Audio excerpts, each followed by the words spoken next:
Welcome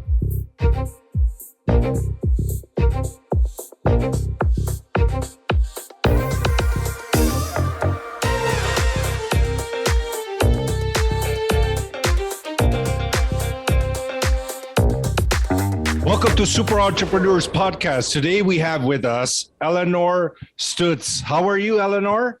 I'm doing great. Thank you. And you? I am doing amazing. Wonderful. Thank you so much for asking. And it's so grateful, as I mentioned earlier, for you to take the time to come on this show and talk to us. Well, it's a pleasure being your guest. Thank you. An honor. Oh, thank you. And our format is usually, very laid back, right? Like that's how we like to conduct these interviews, bring the human side out, bring out what is going on inside the successful entity as yourself. But, we always start with allowing you to kind of introduce yourself in your own words, right? Kind of give the audience an imagery of who you are. Okay. I'm a stubborn individual. Okay. I wanted to be in business. In my day, women were supposed to stay home, but that's not what I wanted. So it took 6 interviews to get a job selling an unknown brand of copier door to door. Not what I wanted to do. And the treatment was dreadful. But being stubborn, I just went out in the territory, knocked on every door I could, and they didn't want to give me training. They assumed I was just a stupid woman who would never succeed, fail anyway. So I went out on my own, did it my way, and I made friends with everybody I met, including the guards with guns and people in the basement. They're the ones who got me into this C-suite. By the 4th month, I still knew nothing about the large printers I was supposed to sell or how to sell, and I was the top producer. Amazing. So the games then got really ugly. And that continued throughout my career. Why did it get ugly? What do you mean? Because I was an embarrassment to the men. And they didn't want a woman at the top of the sales scoreboard. And well, you actually felt it. Oh, yeah. Big time. Year after year, my thanks for bringing in Fortune 500 and 100 companies into the account-based management system. I was the only one who did that. My accounts were given to the men, and my quota tripled for the following year. So year after year, I had to go find another job, but I quickly learned or realized that interviewing follows the sales cycle. So I became very adept at interviewing, and years later it became part of my community service project to help job seekers know how to sell themselves on interviews. Wow. And you still do that right now, right? Like kind of help clients? Okay. I do. It's mainly via the blog. So I have another amazing story to share. And then I want to say the summary of all of it is I came to learn our worst experiences are actually our gifts in disguise. I'm one who was rammed in at a red light, suffered an irreparable broken neck. I wasn't supposed to survive, but 2 visions came to me. And one was to be a speaker, which in my mind, I'm saying all this. I said, yes, that's what I always wanted to do. And then a brilliant gold light encased my entire body. And to me, that was a signal I'd be fine. But then a new vision came. It was of a report card. I had high life marks on the left, but the right-hand side was a complete embarrassment. It was labeled community service, completely blank. And in the moment, I promised to begin giving back to communities any way I may. And with that, I saw a blink, and then the gold light slowly dissipated. And I just knew I'd be well. But the next morning, sales skills and speaking up saved my life. I was heavily medicated, had 2 minutes to meet the surgeon, and I heard him say in no uncertain words, Mrs. Stutz, when you wake up, most likely you will be paralyzed. And the most likely told me he didn't expect me to survive at all.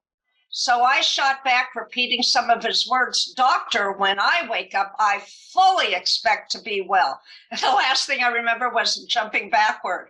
right before surgery. Hours later, he's standing over me and said, Mrs. Stutz, no rhyme or reason for what happened, but in 4 days, you will walk out of this hospital on your own.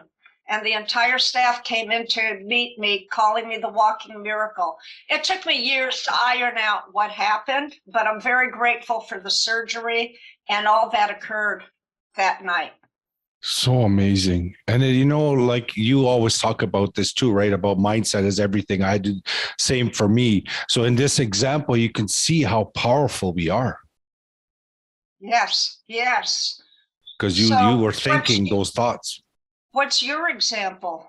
Oh, I was making a point on the point that you mentioned, how you always talk about mindset is everything. And I say that, I preach that. I mean, like I talk about that all the time as well, as mindset is everything, even more than skill set is to understand what's going on inside you. Many things for me in my situation, but most recently, and you always get hit. And when you get hit, and when you get that like hit the wall kind of feeling, and you feel like it's over, everything is like going all crazy. Yes. That's the time that you have that awareness, and that's the time that you start understanding your being and what you really are, what and who you really are. Not the body and the name.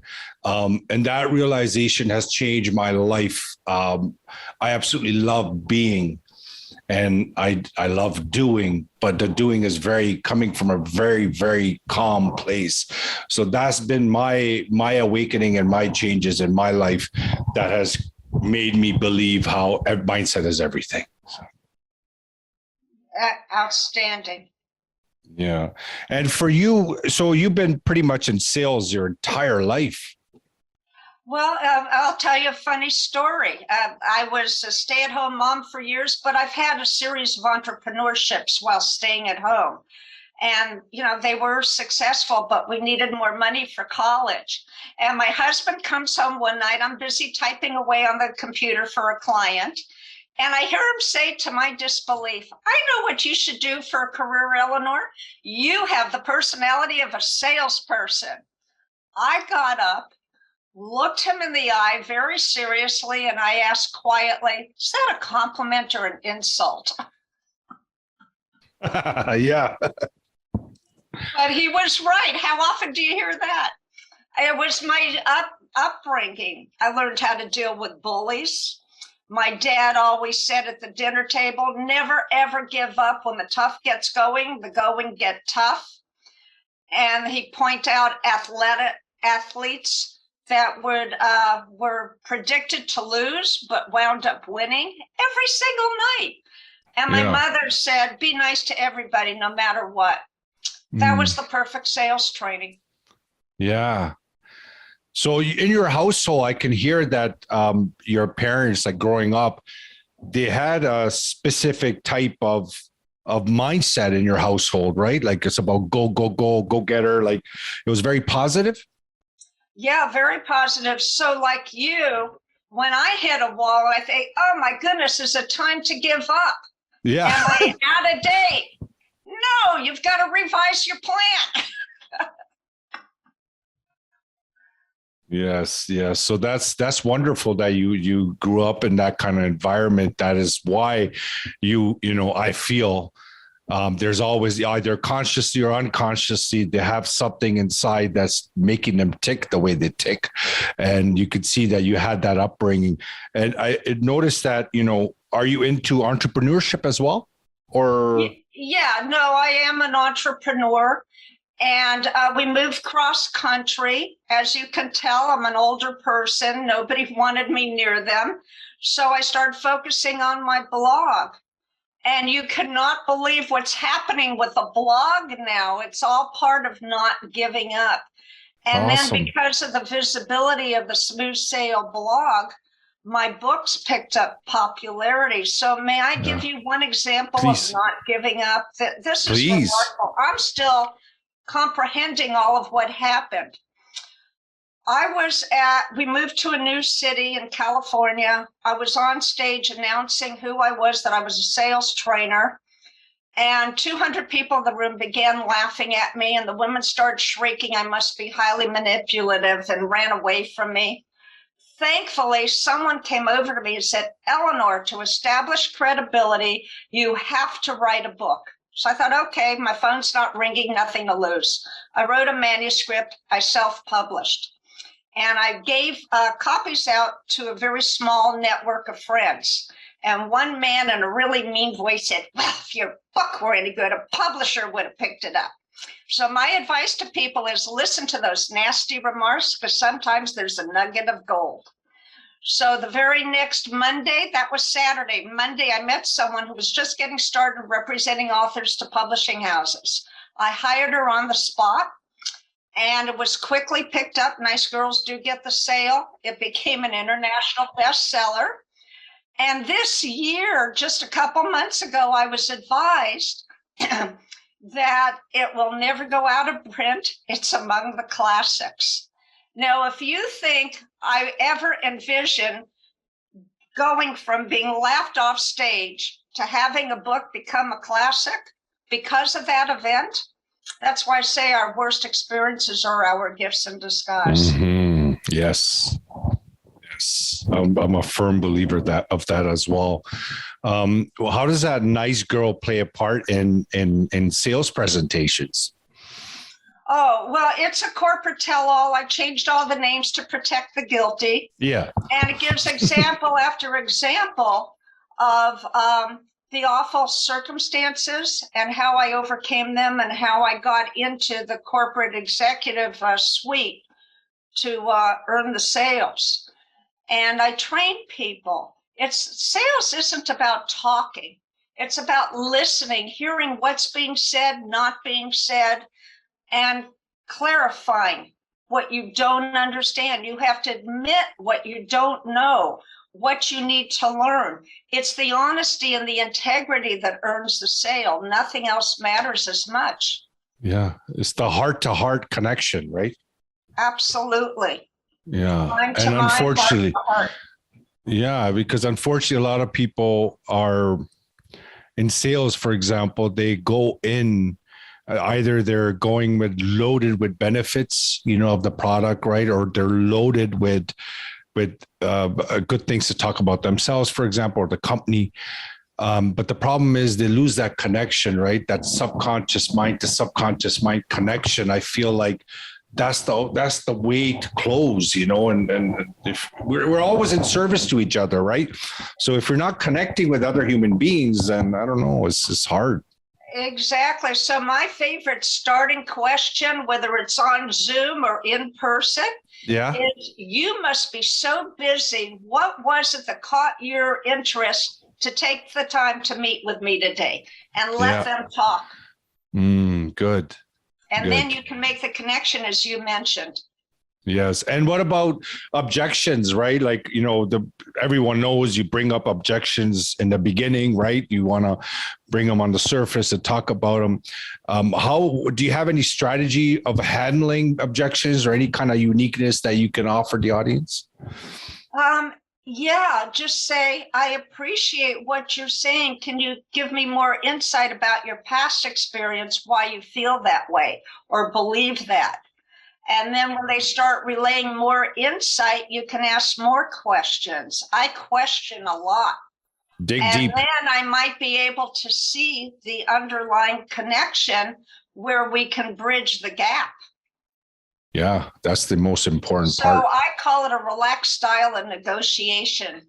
When you're smiling, you're listening, you're having a two-way conversation, that's when things blossom.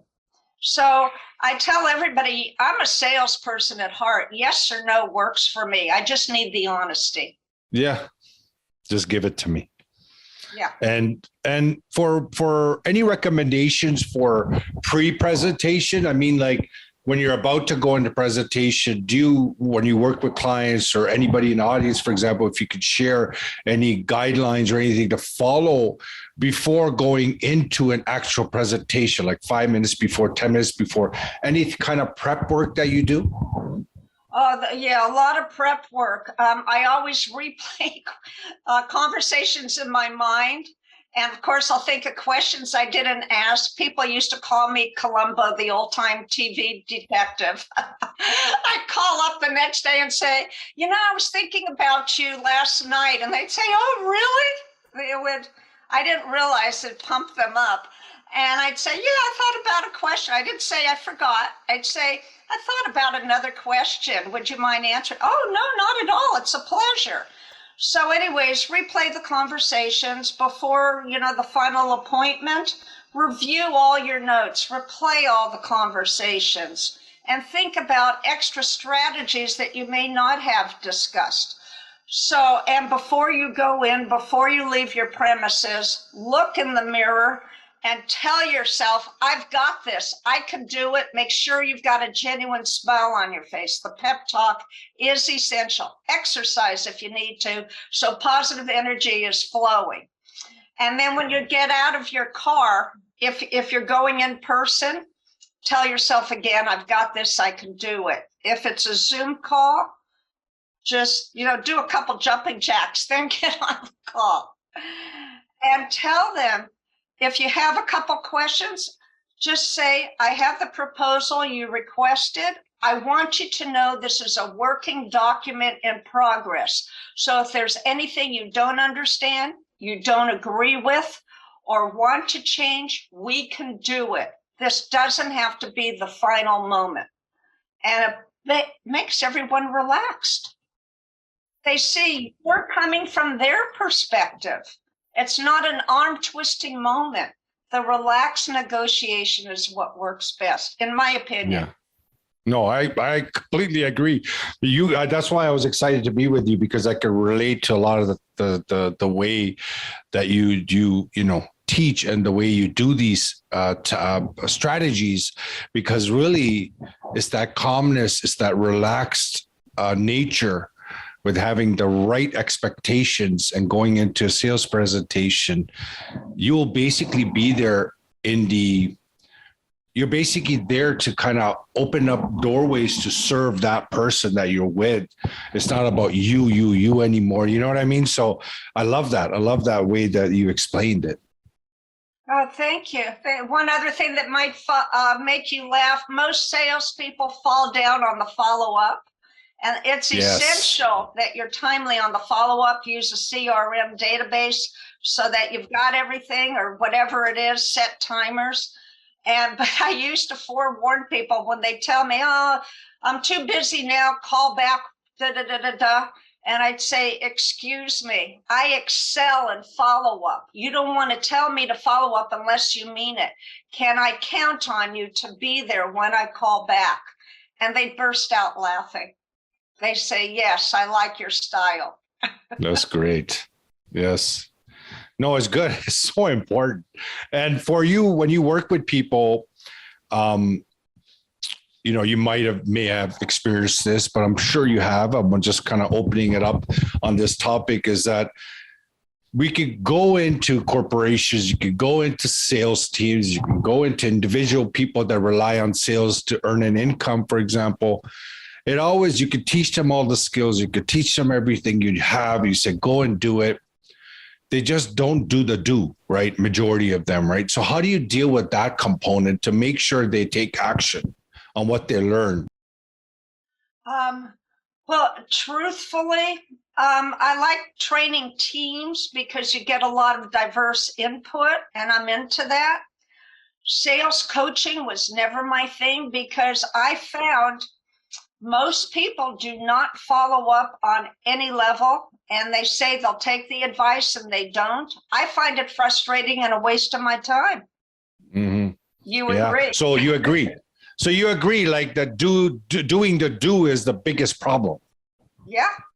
I like connecting with motivated people who are of a similar mindset. I mean, people who will challenge me or provide new ideas, but at least be of the same mindset to keep going. You experience that in teams as well, right? Like even in teams, that when you work with them, do you have any kind of accountability when you work with the team, or you just go in there, do the training, and then how does it work with you when you go with a team environment?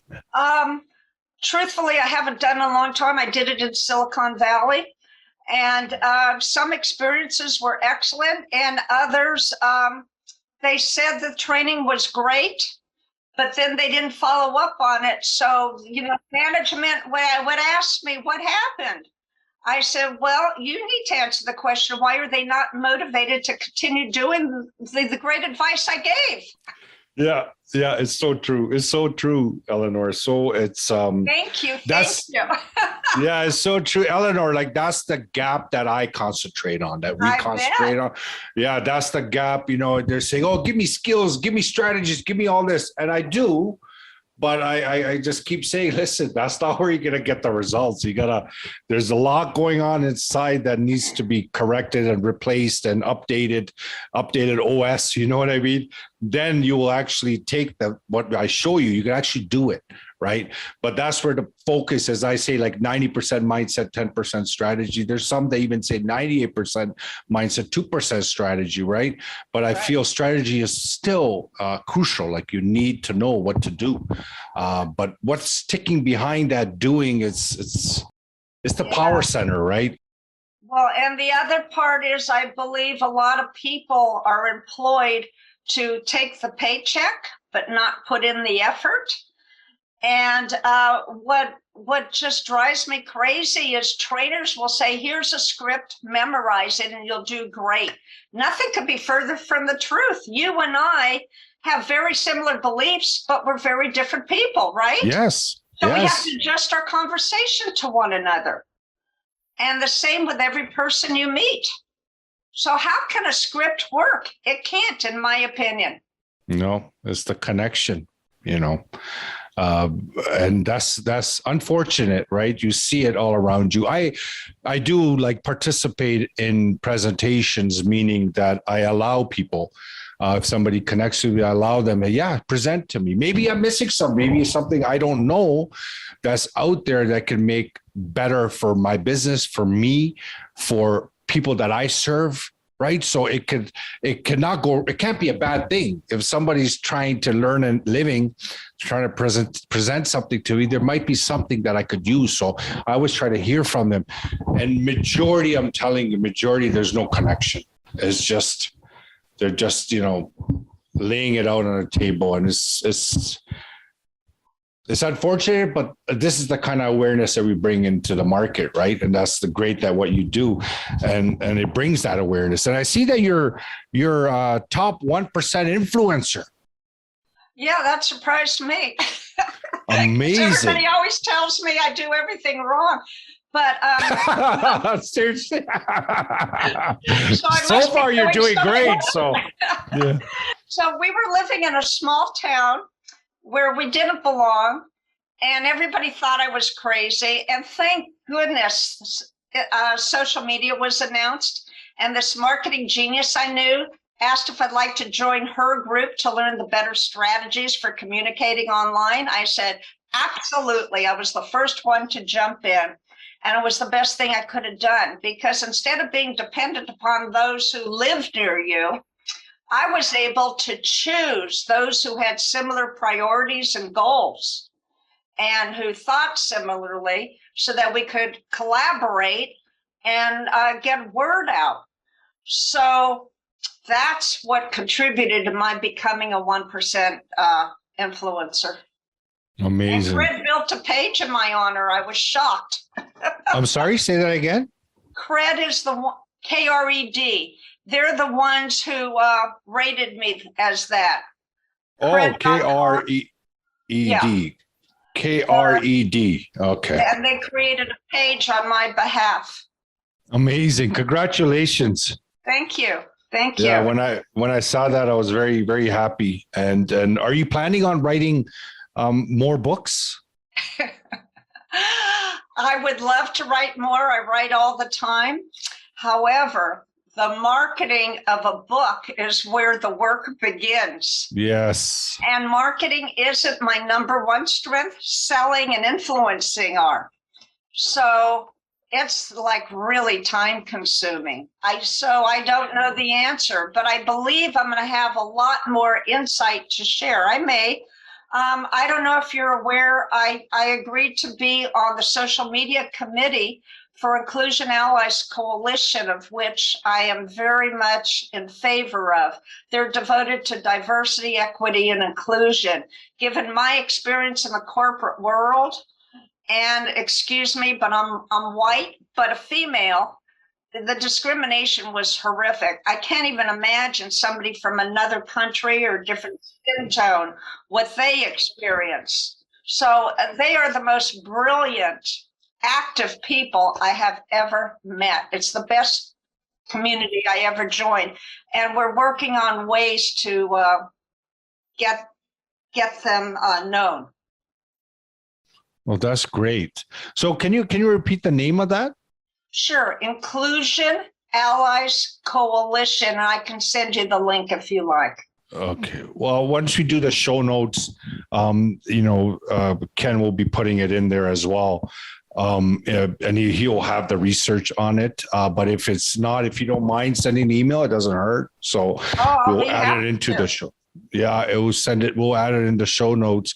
So is this a new organization? It's been around a few years, but it's building up momentum now.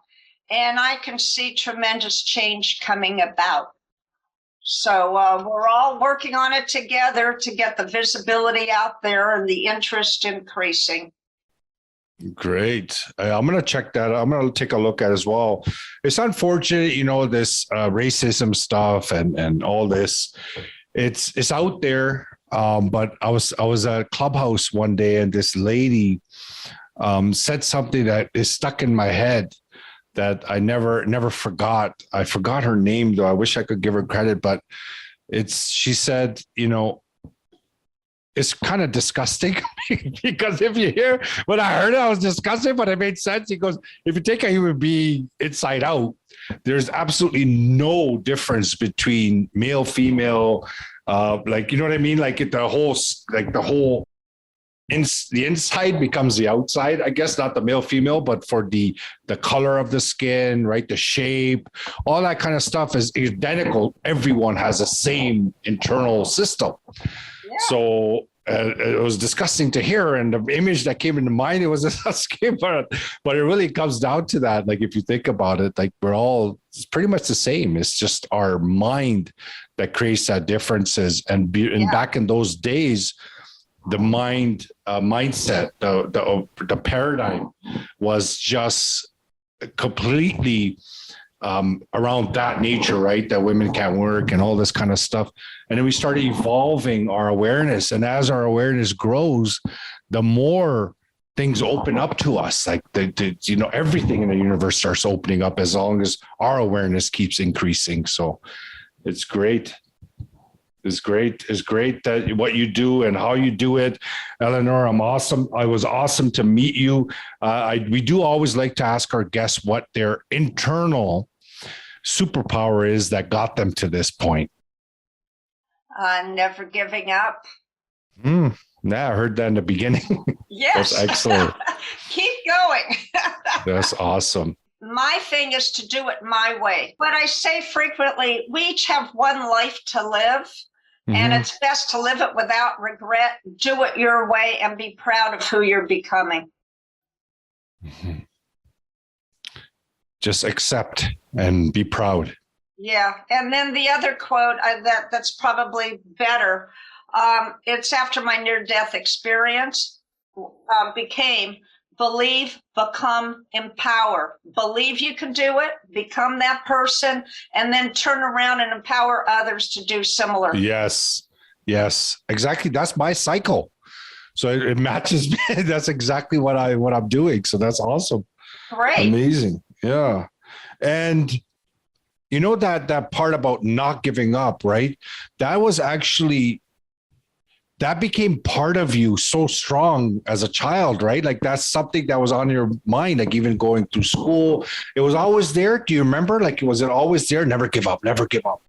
Yeah. I started writing out some memoirs for my children, whether they wanted to read it or not. But I recall that in kindergarten, I was 4. A boy threw sand in my eyes, and I came home crying. And my dad said, if you don't stand up for yourself, no one else will. I was 4. And that stayed with me. And at age 5, this boy took over a sandbox, different school. Nobody went in. I went in.